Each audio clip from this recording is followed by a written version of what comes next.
Simon & Schuster Audio presents The Lost and the Found, a true story of homelessness, found family, and second chances. By Kevin Fagan. Read by Sean Patrick Hopkins. For Carolyn and Molly, the center of my universe, and my parents, who filled our family with the wonder of words. Introduction. This is personal. I started covering street life as a cub reporter in the 1980s, when the Reagan era's furious attack on federal support for poor people finally detonated the growing problem that began with the dismantling of mental institutions in the 1970s and crescendoed into what we now call homelessness.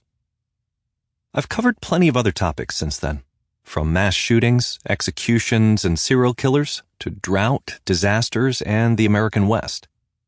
I'm a dyed-in-the-wool journalist, which I believe means you try to become accomplished at most things in the newsroom as a reporter and editor, then specialize in something, or in my case, a few somethings, most of them grim.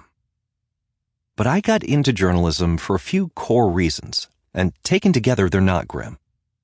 First, I love writing.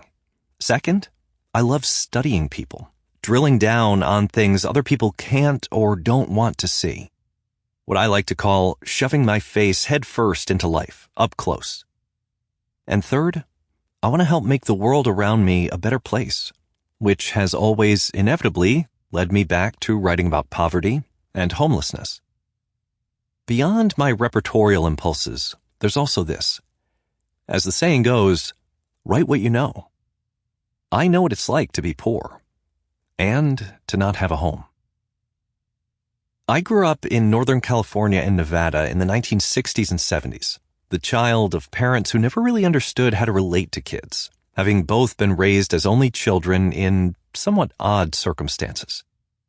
Dad grew up on farms in rural Oregon and Washington, left with relatives after his mother died when he was 7, and his father became a traveling lumberjack and butcher. Mom was raised in hardscrabble mining camp tents and shacks in Nevada and was tough as nails, knew how to kill rattlers a half-dozen ways by age 8. She expected me to be the same way. So did Dad, who sat me down at 12 and said, "You're a man now. It's time to go to work." My first jobs were pulling weeds and cleaning carpets and sewer pipes. I have held some kind of job ever since. Sample complete. Ready to continue?